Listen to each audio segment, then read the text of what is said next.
Detectives are shocked by the Wamsley family case. Rick and Susan Wamsley had what seemed like the perfect life.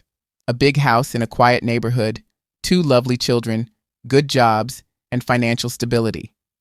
But hidden behind the walls of their home were dark secrets that began to surface after the police received a strange 911 call. As Christmas was coming closer, the police in the small town of Mansville, Texas, responded to an unusual 911 call with an open line. When they arrived, they found two garages open and the side door to the house unlocked. Inside, they discovered a shocking scene. Rick Wamsley, a well-liked local accountant, and his cheerful wife Susie had been murdered in their own home. It seemed the crime had happened long before the emergency call was made. Rick and Susie Wamsley had known each other since high school in Oklahoma during the 1970s. They weren't high school sweethearts, but they noticed each other as classmates. Years later, while Rick was studying at Oklahoma State University and Susie was at a Christian college, they reconnected and started dating unexpectedly. Their feelings grew stronger, and they decided to start a family, have children, and grow old together. They got married, and in 1978, they had a baby girl named Sarah. 6 years later, their son Andrew was born. Rick became a certified accountant and found success working in the oil and gas industry. The family moved several times over the years, but Rick's career made it easy for them to adjust. Finally, the Wamsleys settled in Fort Worth, Texas, a city in the northeast of the state, along the Trinity River. Fort Worth is one of the largest cities in the United States, with a population of about 1 million people. Even though it's a large city, Fort Worth is cozy and quiet, with its own unique history and traditions. Rick set up his own accounting business in a home office, which provided a good income for the family. By 2003, the Wamsley family had moved to an upscale area of Mansville, about 20 miles from Fort Worth. By that time, their 25-year-old daughter, Sarah, had become a mother herself and was living in her own apartment. Their 19-year-old son, Andrew, had just graduated from high school. He started taking college classes while also working part-time at a mini golf course. Rick and Susie had a very happy marriage. In July 2003, they celebrated their 25th wedding anniversary with friends and family, and in December of that year, they planned to have a fun family celebration for their 25th Christmas together. Susie was very excited and prepared thoroughly for the holiday. She spent hours choosing decorations and gifts for her loved ones, decorating the house inside and out with garlands, and placing Christmas figurines in the yard. A large tree with bright lights and colorful ornaments was set up in the living room, with boxes of presents for the whole family underneath. Susie wrapped each gift with love, imagining how happy her family would be when they found what they had wished for under the tree. This peaceful and festive scene in Mansville seemed almost magical, but it was shattered when an alarming 911 call brought police and crime scene investigators to the quiet, prestigious neighborhood. By the way, over 90% of viewers watch videos without subscribing to the channel. If you haven't subscribed yet, please do so to support me. On December 11th, 2003, at 11:41 p.m., an operator in Mansville received a phone call from the Wamsley family home, but when they answered, there was only silence on the other end of the line.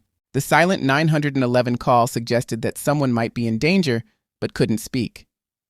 Acting quickly, the dispatcher sent a patrol car to the Wamsley house. When the police arrived, they walked around the house and looked through the windows. There was no answer to the doorbell or knocking, but they noticed the side door to the garage was open, so they entered the home. As they walked through the kitchen, they saw that the landline phone, which was usually attached to the wall, had been taken off the hook and left on the kitchen table. Moving into the living room, they discovered Susie Wamsley, 45 years old, lying on the couch. Sadly, she was already cold to the touch, indicating she had been dead for some time. In the foyer near the front door, the officers found Rick Wamsley, 46 years old, lying in a pool of blood. Unfortunately, it was too late to save him. At 1:17 a.m., paramedics arrived and confirmed that both Susie and Rick were dead.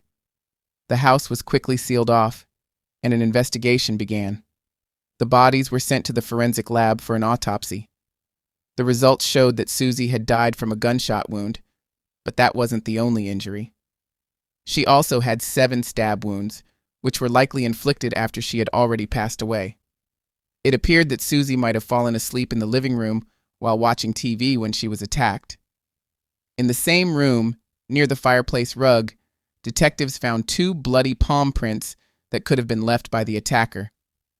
They also found a bullet, 2 pieces of a blue plastic hair clip, and another piece of plastic on the floor nearby. Rick faced the same tragic fate as his wife, though possibly not as quickly. Bullet holes in the headboard of the bed in the master bedroom suggested that the attack on Rick began in the bedroom before moving to the hallway. There was no blood in the bedroom, leading investigators to believe that Rick either woke up from the gunshots and ran out of the room or tried to fight off the intruder as he rushed out of the master bedroom. It seemed that Rick wasn't going to give up easily and fought back against the attacker. A tuft of hair found in his left hand indicated a struggle and became valuable evidence in the investigation. Rick Wamsley was also shot and suffered about 11 knife wounds to his back.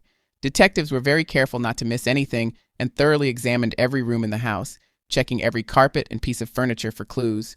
The hair in Rick's hand and the broken hair clip found on the living room floor were sent to experts for DNA testing.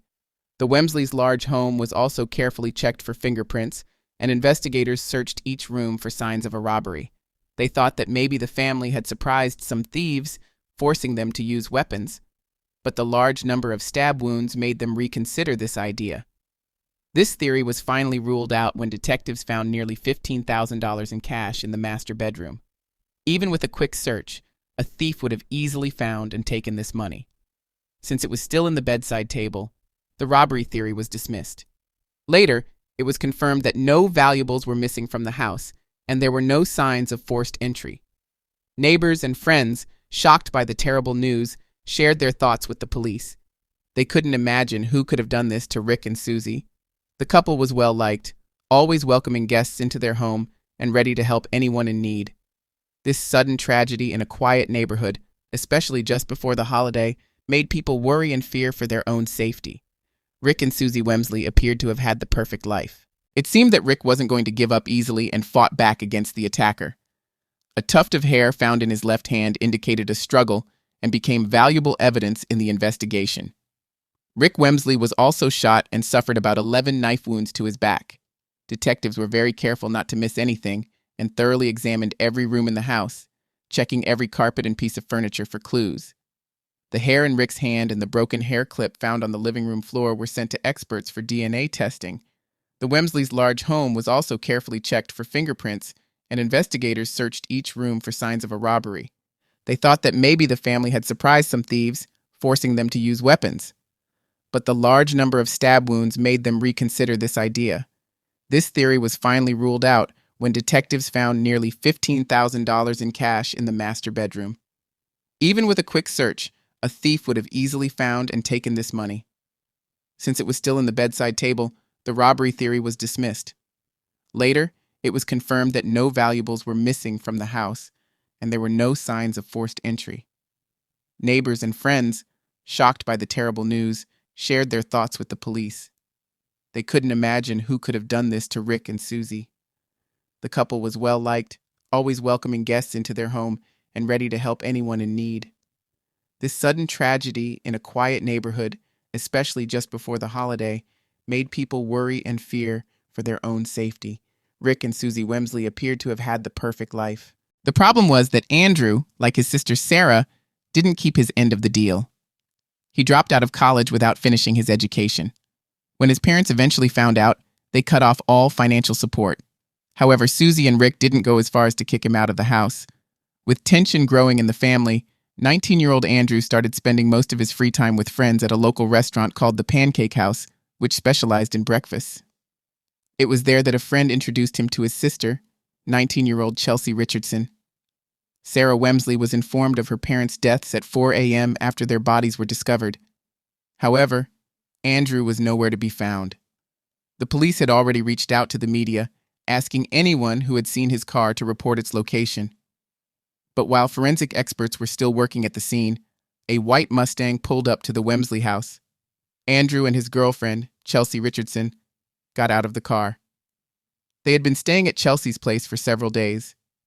That morning, they were watching the news and learned about the tragedy at the Wamsley home. The young couple was immediately asked to follow a police vehicle to the station for questioning.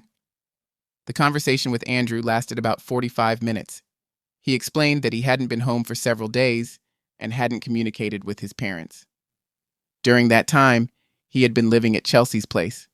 Other than some fresh scratches on Andrew's hand, there was nothing particularly suspicious about his story.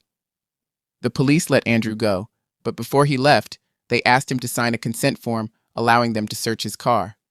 Later, in a conversation with his sister after the questioning, Andrew mentioned that the forensic experts would probably find their mother's blood in the Mustang. According to Andrew, his mother had recently cut her finger and then drove to the store, for some reason using his car instead of her own. This, he explained, could account for any blood drops that might be found in the car. Chelsea Richardson's story at the police station matched Andrew's exactly. They had spent the last 2 days together and had been inseparable since they started dating the previous fall. Sometimes, they would spend entire nights at a 24-hour cafe, playing a Japanese card game called Master Duel, where players use cards to battle each other with fantastic monsters. The main character in this game was described as a weak and immature boy, but when he played the game, he became a hero. These games brought Andrew and Chelsea so close that they began to seriously consider getting married. Chelsea's mother supported their relationship and adored Andrew. However, Rick and Susie Wamsley were openly disappointed with their son's choice of girlfriend. They had hoped for a different kind of girl for Andrew. The Richardsons lived on the outskirts of Fort Worth in an area known as the Blue Collar District, or simply the working class area. This was very different from the million-dollar homes in Mansville where the Wamsleys lived. A few years ago, Chelsea had suddenly lost her beloved father to a heart attack. Her mother sometimes had to juggle 3 different jobs just to make ends meet. Despite their financial struggles, the Richardsons were known to be generous people. Chelsea, an outgoing and cheerful girl, was quite popular at her school. Her bubbly personality even earned her the nickname Bubbles. Her best friend, Susanna Polidana, sometimes benefited from Chelsea's generosity. When Susanna had a fight with her mother, the Richardsons welcomed her into their home, where she stayed for several months. On the night when Andrew's parents died, Andrew, Chelsea, and Susanna were together.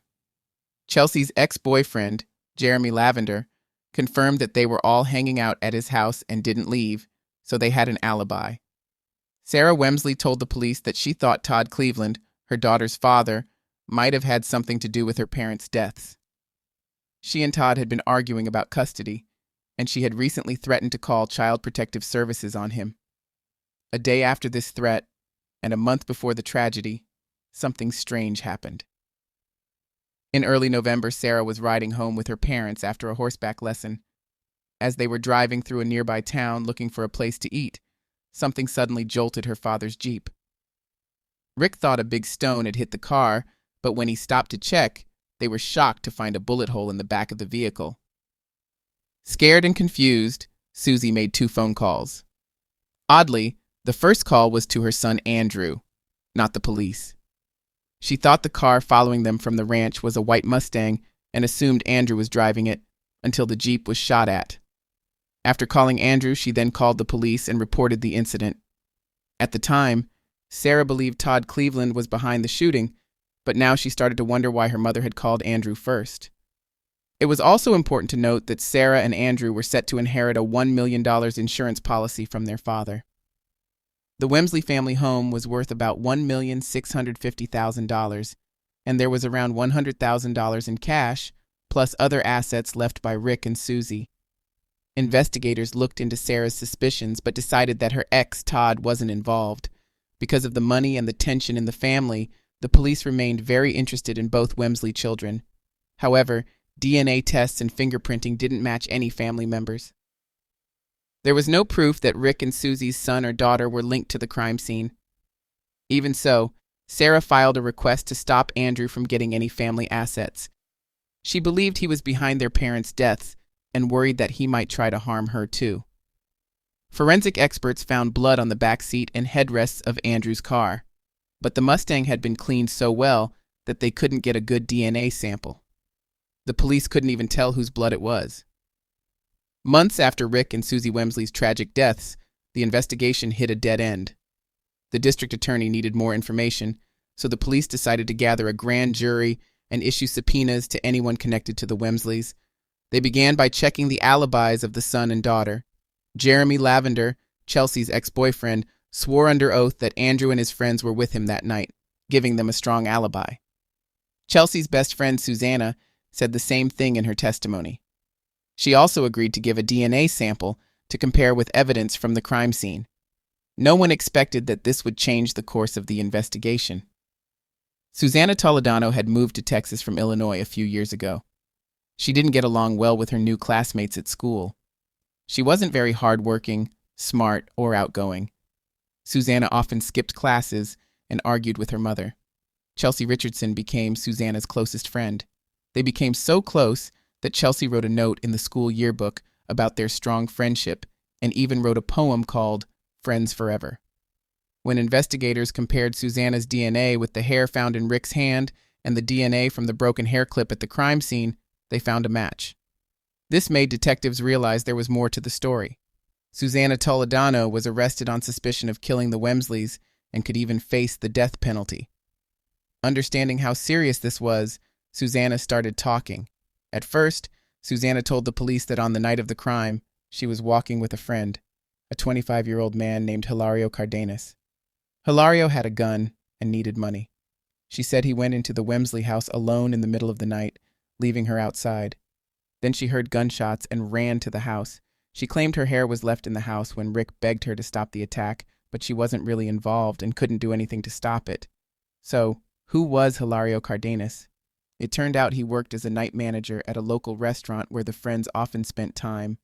He had a young daughter to take care of and was desperate for money. Hilario learned about the Wamsley family's wealth after meeting and becoming friends with Andrew. During questioning, Hilario said he didn't have anything to do with the attack, but he did admit to buying a gun for $200 because Andrew Wamsley asked him to. Andrew, along with his girlfriend Chelsea and Susanna Toledano, wanted to practice shooting targets at a friend's farm. The investigators decided to check if Hilario's story was true by talking to the owner of the farm where the teenagers were said to have practiced shooting. The owner of the farm, who was a friend of Chelsea's mother, confirmed what Hilario said. A few months before the tragedy, Andrew, Chelsea, and Susanna visited her 3-acre farm and practiced shooting at a small pond. She didn't know Hilario Cardenas, who later earned the police's trust by passing a lie detector test. The police drained the pond on the farm and collected bullets from the bottom. They figured out that Hilario was telling the truth. The teenagers had been practicing their shooting skills there for several months as part of their plan. The bullets they found at the Wamsley house matched those from the pond. So, Susanna's first story, where she blamed Hilario for the attack on the Wamsleys, didn't hold up.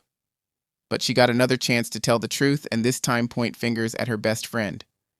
This new version of her story was even more detailed.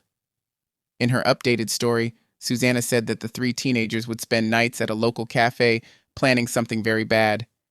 They believed that after Rick and Susie's deaths, Andrew would inherit over $1 million. This money would help them all start a new life together. Susanna could stop working at a job she didn't like and buy a new car. They got the night manager to buy them a gun. After practicing their shooting on the farm, they discovered that Susanna was the best shot among them. Their first idea was to shoot the gas tank of Rick's Jeep. If this had worked, it would have eliminated Rick, Susie, and Sarah all at once, clearing their path to getting rich. When Susanna, driving with Andrew in his white Mustang behind the Jeep, missed her shot, they switched to another plan. They decided to break into the Wamsley house at night, hoping it would seem like a robbery so no one would suspect them. When this first attempt didn't work, Chelsea got very upset with Susanna.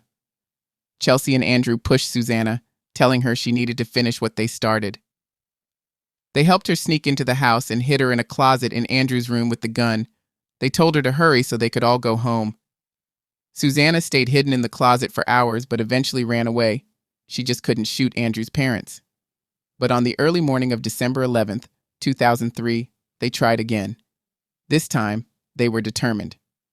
Susanna admitted she went into the house with a gun, while Andrew and Chelsea carried knives.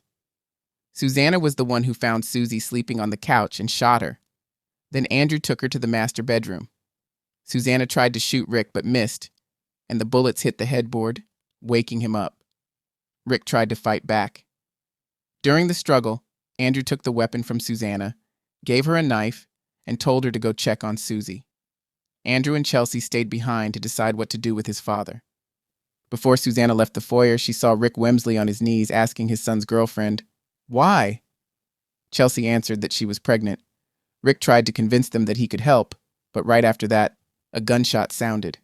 Susanna didn't see which one of her friends fired the gun or who then stabbed the man. Because she agreed to testify against her friends, Susanna Toledano was able to avoid the severe punishment that now awaited Chelsea and Andrew. Friends of the Wamsley family couldn't believe that a son raised by Rick and Susie would hurt his parents. They believed Andrew was not capable of such betrayal and prayed for his freedom. The testimony of their former best friend became the main evidence against both Chelsea and Andrew, even though Susanna had lied to the police several times before telling her final story.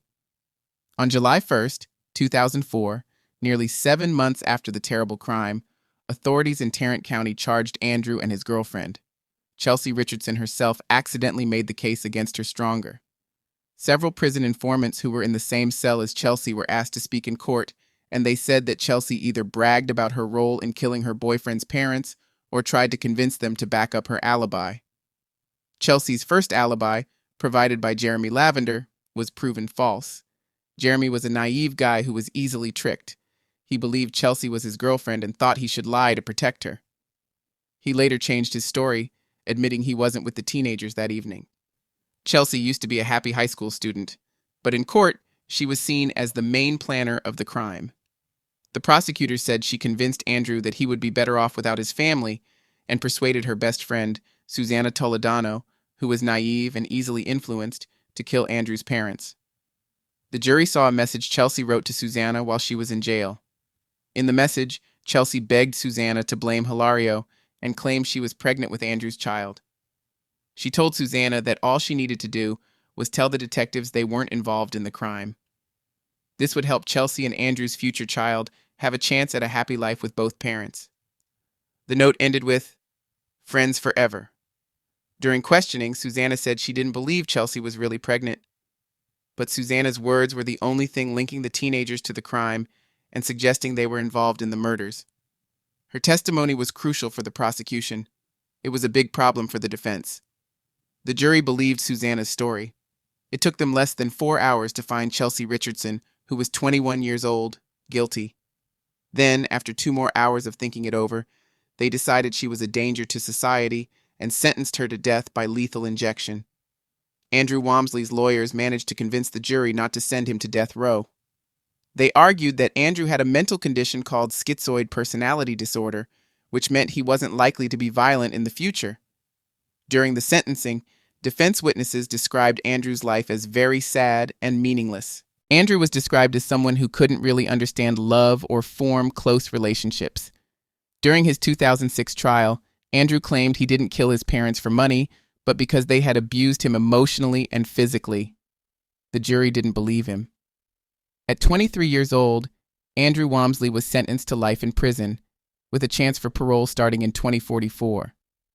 Hilario Cardenas, the night manager of the cafe where the teenagers planned the crime, was also found guilty. Even though he didn't take part in the attack directly, he was charged with planning to commit a serious crime and got a 50-year prison sentence. He became eligible for parole in 2023 after serving a third of his sentence. Chelsea Richardson, thought to be the main planner behind everything, spent just over 10 years on death row in Texas. In early 2012, her lawyers managed to change her death sentence to life in prison. This change was partly because Susanna Toledano said she could have stopped the murders. The defense claimed it was Susanna, not Chelsea, who was the main person behind the plan. Susanna Toledano is in prison now and will be eligible for parole in spring 2034. This story shows how these young people, who were trying to live without worries, ended up tricking themselves. Now they definitely don't have to worry about their daily needs for likely the rest of their lives. If you like this story, please subscribe for more. Don't forget to leave a comment with your thoughts and share this video with your friends. Thank you for watching.